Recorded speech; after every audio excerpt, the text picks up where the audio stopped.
ang mga kamay mo! Nabuwis ka na ng buhay! Ano yung sinasabi mo? Sa tuwing nagagalit si Morgana, di ba nagiging halimaw? Sumanib yung kaluluwa ni Moira kay Morgana? Kung meron man silang tinatago, hindi magtatagal yun. Malalaman at malalaman din natin ang totoo. Ano yan? Linagyan lang naman kita ng sumpa. Naniniwala ka pala sa sumpa? Ako hindi. Kasi may naramdaman akong masakit dito eh. Nagpa-check up na po ba kayo? Baka po kasi breast cancer yan. Breast cancer agad? Well, the operation was a success. Utang ko po yung buhay ng lola ko sa inyo. Sworn duty po namin mga doktor na magligtas sa mga pasyente, kaya wala po kayong utang na loob sa amin kasi ginagawa lang po namin yung trabaho namin. Tungkol sa sinabi niya kay Zoe na may dugo daw sa kamay, anong ibig niya sabihin? Lahat po ng pangitain ni Apo, totoo. Nag-dinner ka na ba? Hindi pa nga eh. Gusto mo mag-dinner muna tayo? Pwede. Sige. Are you okay? Oh no, there's blood. You're bleeding. Pwede ba akong magtanong ng personal? Kayo na ba ni Lynette? Hindi. Dahil ayaw pa niya. Sandali, alis muna ako sandali. Balik kayo ako kagad. Why don't you look around you? Marami pa namang iba dyan. Wala na, Morgana. Si Lynette lang ang mahal ko. Ano na naman yung ngiti sa mukha mo? Kinikilig ka? My love for Robert is special. He's still my husband. That will never happen, so stop thinking about it. Dahil para sa kanya, patay na si Moira. Si Morgana ka na.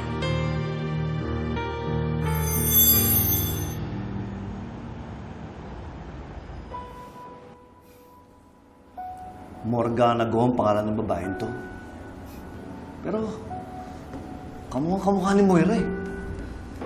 According sa source ko, Morgana Go is Moira's half-sister. Buo talaga ng mga tanyag. At naniwala naman sila. Alam mo, pre, ang pagkakaalam ko, walang kapatid si Moira. Pinaimbestigahan ni Giselle si Morgana Go at lumabas sa investigasyon na si Morgana Go nga ang half-sister ni Moira. Hindi ako naniniwala. Alam mo, pre, I smell something fishy sa babaeng yan. Malakas ang kutob ko na ang babaeng yan walang iba kundi si Moira. Pinapalabas lang nila na siya si Morgana Go para makakakilos siya na maayos. So you mean, hindi totoong patay si Moira? Kaya niyang gawin yun? Kilalang kilala ko si Moira. Lahat kaya niyang gawin. Malusutan, matakasan, at maiwasan lahat ng kasalanan niya. Kahit nga si kamatayan eh. Kaya niyang mautakan. At papatunayan ko sa inyo na tama ako. At kapag tama ako, hindi ako papayag na makakagalaw siya ng maayos sa labas. Samantalang ako, nakakulong at nagpapanggap na baliw.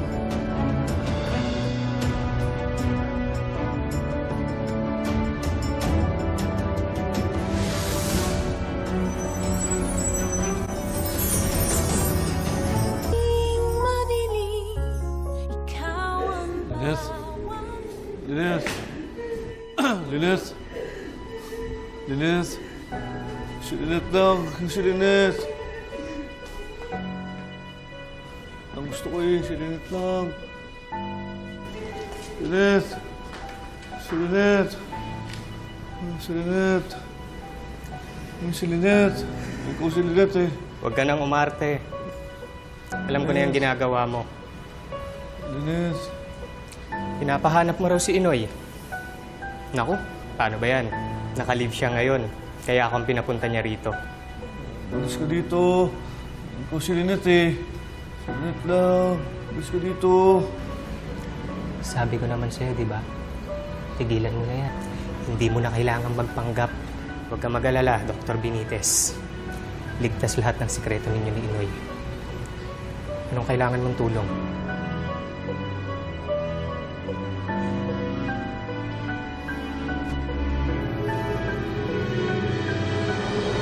Kailangan ko makalabas mamaya. May importante akong gagawin. Gawin mo ng paraan. Sige. Itatakas kita mamaya. Sa likuran kita padadaanin. Akong bahala sa'yo. Sisiguraduhin kong makakalabas ka rito. Doc, buti. Natapos mo na yung mga schedules mo. Nagkasunod-sunod nga, Dok eh. Pero may nadali ko na lahat. Kala ko nga, hindi ka na makakasama eh. Hindi naman pwede yun. Nag-promise ako kay Nurse Ning na pupunta ako sa birthday party niya. Kaya, ayun, nadali ko na nga lahat. Alam mo, Doc, believe ako sa'yo. Alam mo bakit? Kasi marunong ka sa work-life balance. How to be you ba? Ako, Dok, time management lang yun. Kaya mo din yun. Ikaw kasi workaholic ka masyado eh. Oo, mahirap yun. Doc, you okay? May emergency case ba? Hindi. Si Harry lang nangangamusta. May photo exhibit daw siya sa Cebu eh. Busy rin talaga si Harry ngayon, no? Mukhang nagbibisi-bisihan lang to, Dok. Siyempre, hindi naman madali yung pinagdaanan niya kay Doc Carlos eh. Nakakaawa nga.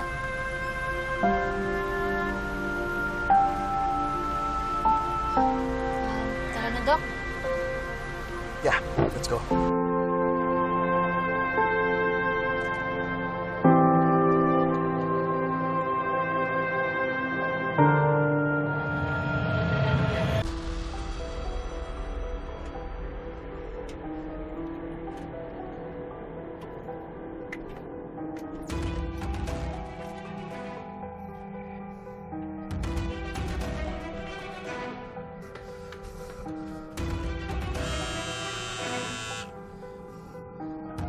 Hello, pare.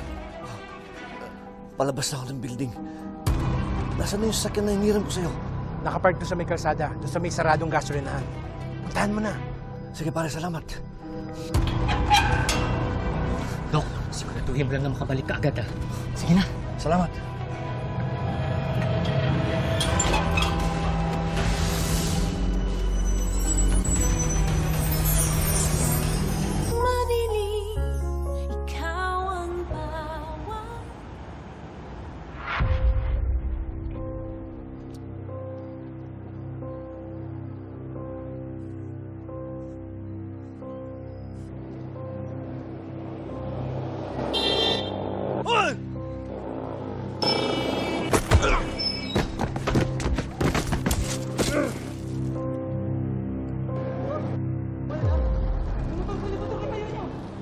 Hoy, tumawag kayo ng ambulansya!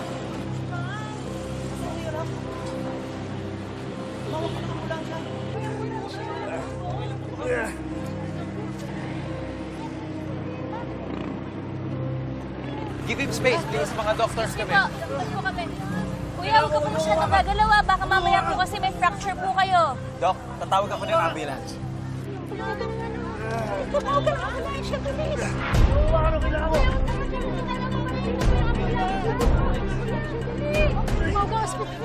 Inuwakan! Nausalinig ko! Sino nakapagka sa akin? Yes, dito kami sa Iwanan Street. Okay na ako! Doc Carlos?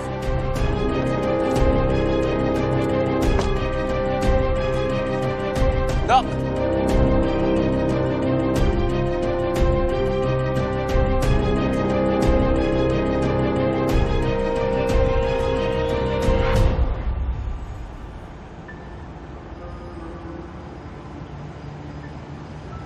Nakapag-order na ako ng bagong bust para sa Apex. I just kinda got distracted dahil kay Robert. Oh, let me remind you that hindi kasama yan sa plano natin.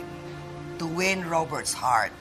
Our main focus is to get the full control of Apex. And once nasa atin ang lahat, then I can secure you, your future, and the future of Zoe. Alam ko naman yun, Ma. Pero, hindi ba pwedeng magpahinga ng konti mula sa mga plano natin para makipaglaro lang ako kay Robert? Kung ang mga kasambahay nga may day off, ako pa kaya? I mean, I just need something to inspire me to work. I mean, do you think I enjoy it to be Morgana Go? Do you think I enjoy playing the lame, pathetic, boring person that she is? The nerve na laitin ang pangalan ko and to even stab me behind my back. Pagkatapos mong gamitin ang pagkatao ko to save your miserable life, hindi ka pang ha-absuelto sa ginawa mo. Dadagdagan mo pa. What are you doing here? Actually, Mama, may flight ako tomorrow going to Beijing. So I decided to drop by para sana makipag-bonding. Pero siguro nga dinala ako ng tadhana dito para marinig ko mismo how ungrateful my half-sister is after everything I have done for her. Teka, ba't ganyan ka mag-react? Huwag mo nang patulan ng kapatid mo. Olga? Ma'am? Liga. Yes, ma'am. Ibili mo sila ng mga paborito nilang wine. Alam mo na yon. Yes, ma'am. Sigurado ka ba? Doc Carlos? As in si Doc Carlos Benitez? Oo, Dok, nakita ko siya. Kaya nga gusto kong siguradong nandito siya eh. Pero Doc, kasi imposible yun eh. Dahil naka-admit dito si Doc Carlos. Baka namamalikmata ka lang. Ewan ko, Dok, pero tingin ko talaga siya talaga yun eh. Ano hindi mo sabihin, Doc? Nakakalabas si Doc Carlos dito? Paano niyo gagawin yun?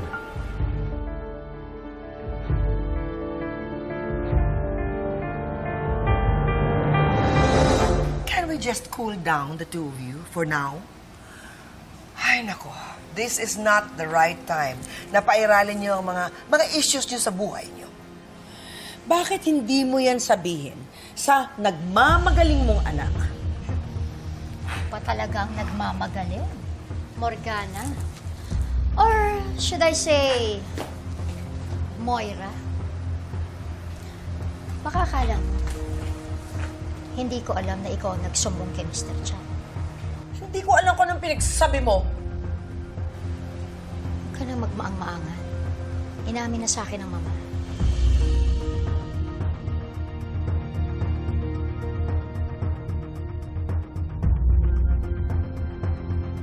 Good evening po. Hi, good evening, sir. Sir, gusto lang po namin makausap si Doc Carlos Benitez. Kailangan niyong bisitahin si Dr. Carlos Benitez? Opo, pasyente po siya dito. Gusto lang namin siya makausap. Sorry po, ma'am, pero kasi gabi na. At nagpasad po kayo sa visiting hours. Balik na lang po kayo bukas. Ganun ho ba? Sige ho, babalik na lang po kami. Doc, Pero gusto lang po namin makasigurong nandito po siya. Nakita ko siya sa labas kanina.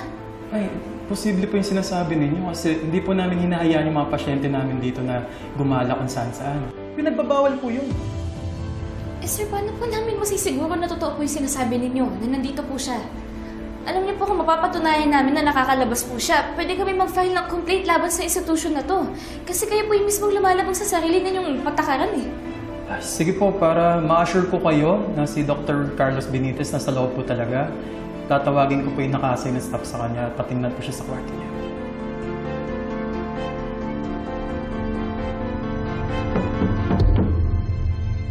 Si Olga siguro yan. Baka may nakalimutan.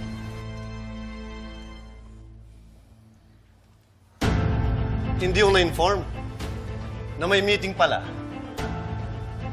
Ang masamang tao dito. Bakit dito ka nibita? Ha?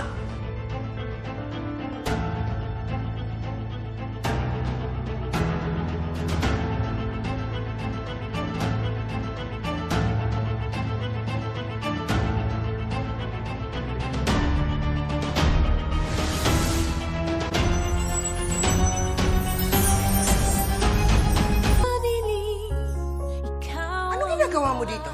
Hindi ba dapat nasa mental hospital ka? Alam ko may plano ko sa mga tanyag. Dapat kasama ako. Dahil iisa lang ang goal natin. Di ba, Moira? I'm not Moira. I am Morgana. Sino ka ba? Naks naman. Paninindigan mo talaga ang acting mo na yan.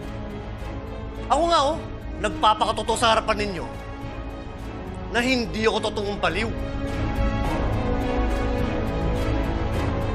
Nakubarin mo yung maskara mo dyan at tigilan mo pagpapanggap mo. Dahil hindi ko alis dito hanggat hindi kita napapaamin.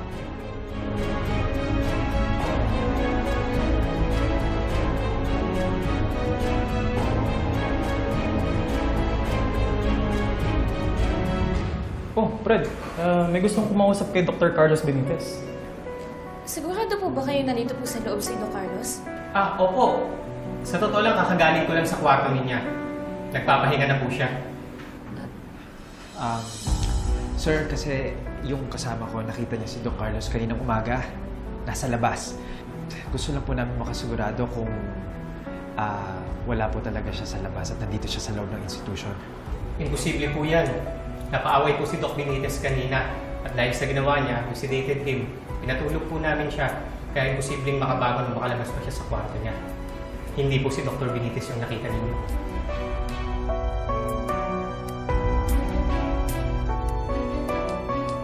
Mama, sino ba yung lalaking yan? Anong ginagawa niya dito?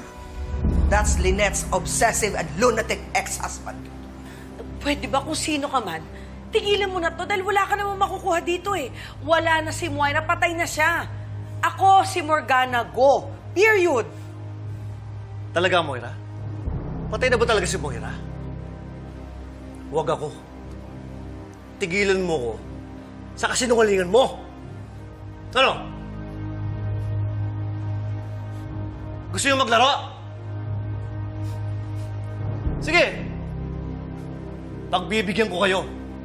Kapag nasurvive yung laron to, diligtas kayo. Pero kung hindi, pasensyahan tayo, ha? Simple lang ang laron to. Ang tawag dito, isang galaw, isang putok. Ano? Explain ko sa inyo? O, tatalikod ako. Pagbibilang ko ng 3, pwede kayong gumalaw. Pwede kayong tumakas. Pero pag nahuli ko kayong gumagalaw, bang! Ano? Nagkakaintindihan ba tayo? Ano? Maglaro na tayo. Tatalikod na ako. 1, 2, 3. Ano? Ba't di gumagalaw, ha? Ano? Ba't di gumagalaw? Pinapahit yung ulo ko, ha? Ayaw sumunod sa akin? Ha? Gusto magbabaralin ko yung dalawa? Pati ikaw? Isa pa, ha? O, tatalikod na ako, ha? 1,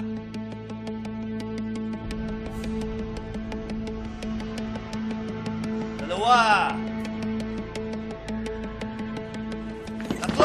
Galaw!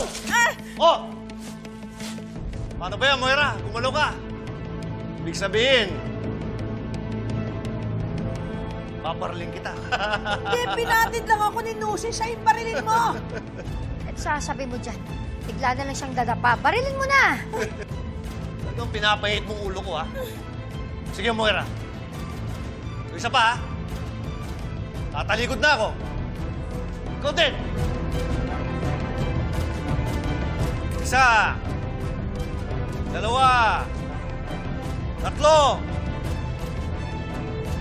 Yan. Tago kayo, ha? Malapit na ako. Tago kayo. Bilisan nyo. Alam mo, Doc, hindi talaga ako convinced na nandun si Doc Carlos eh. Tingin ko wala siya dun. Alam mo, Doc, baka namalikmata ka lang talaga. Kasi hindi naman magsisinungaling yung staff ng Hiraya eh. Baka stress ka lang, kaya kung ano-ano yung mga nakikita mo at naiisip mo. Baka nga. Pero tingin ko talaga si Doc Carlos yung nakita ko, Doc eh. Pero Doc, sa sitwasyon ni Doc Carlos, sa tingin mo ba magagawa niya yung iniisip mo? Ako ang tanong ko sa sarili ko, si Doc Carlos, isa siyang napakagaling na neurosurgeon. Tapos bigla na lang siya nawala sa sarili niya in just one snap. Ang iniisip ko pa, ang tanong ko sa sarili ko, kung makakabalik pa siya sa dating siya. Sa bagay. Alam mo, Doc, sa lahat ng nangyayari ngayon, kay Harry ako naaawa eh. Kasi si Doc Carlos na lang yung pamilya niya, tapos ganito pa yung nangyayari ngayon. Pero may pamilya pa naman si Harry eh. May kapatid siya. Doc, sinong kapatid?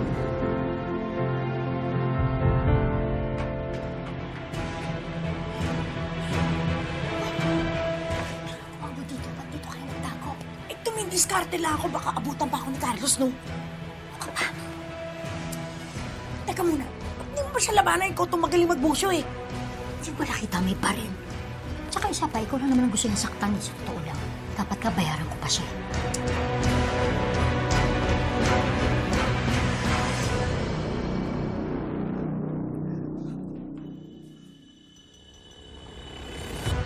Ano? Tago ka na! Malapit na ako! Tago ka na! Sige. Tago ka na! Dito na ako! Tago ka na!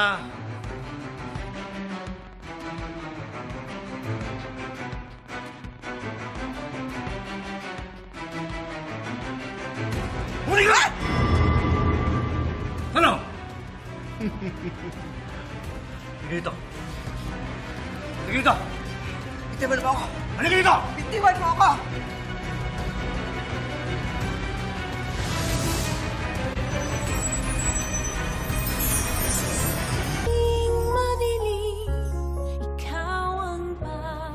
I mean, si Harry para ka na niyang kapatid, di ba?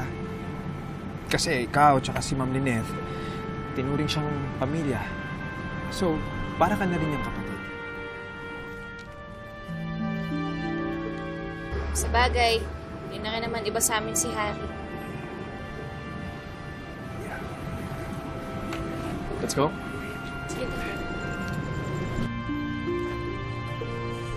Thank you, Doc.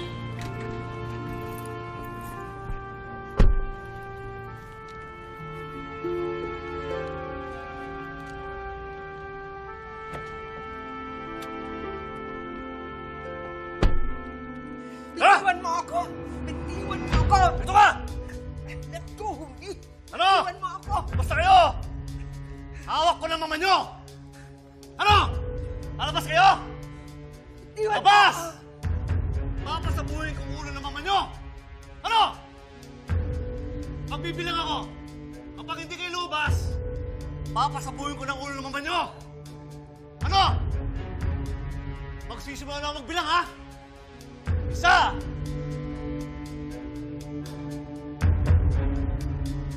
Dalawa!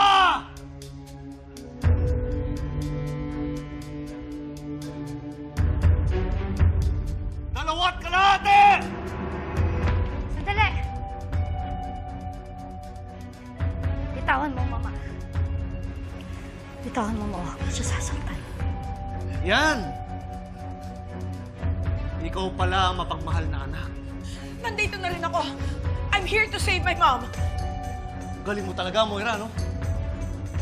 Lumabas lang ang kapatid mo at lumabas ka na rin. Ayaw mo talaga magpatalo. Very Moira. Ano? Gusto mong pakawalan ko nanay mo? Ha? Okay, luhod! Luhod!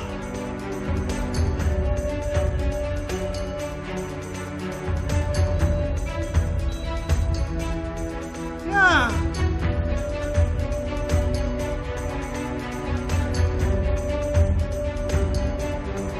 Sumurin ka naman pala eh, no?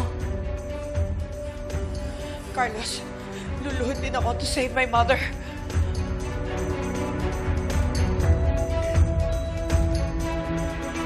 Sinabi ko ba lumuhod ka?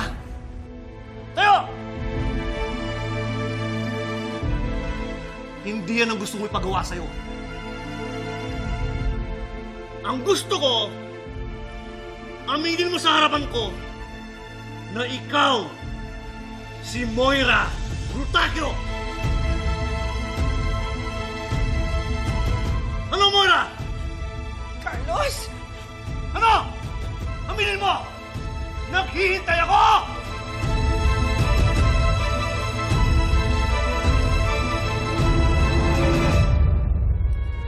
Sasali ka dun sa dating game?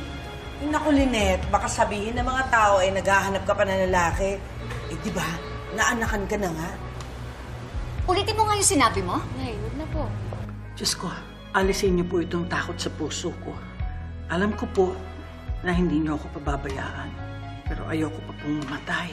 Ito na po yung resulta ng mammogram at saka ng breast ultrasound. Doc, mamamatay po ba ako? Oras na para pumili kung sino yung napupusuan mo. After careful consideration and based on their answers, I am choosing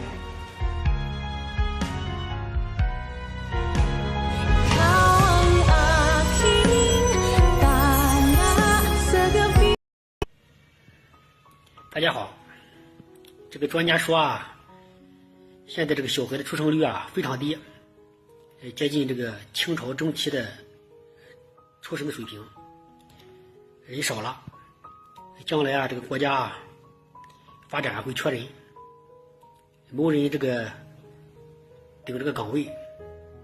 我感觉啊这个专家啊又是在说梦话，说话不用大脑考虑。我感觉啊我们啊是真不缺人。